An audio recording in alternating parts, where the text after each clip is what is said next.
gente que tem permiso tem direito de queda para a duração do permiso. No momento que o permiso é caducar, se você não logra uma firma nova, eu me recomendo que não largue permiso caducar ou não largue o último dia. Se a hora que acaba, não sabe que tem certo de permiso, né, que vai caducar em outubro, fim de outubro, até promete que acaba para caducar. Isso significa que a gente não mas espera curar para não ter um firmante novo. Se você não logra isso, a melhor recomendação para não abandonar o país, porque senão vira ilegal.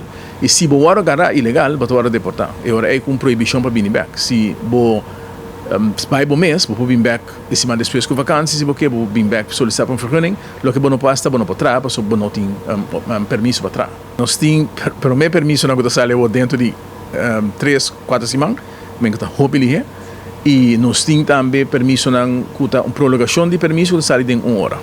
Que se você prolongar o permiso, está possível para ele e nós temos problema que a sair dentro de 1 hora que a pessoa solicita o permiso.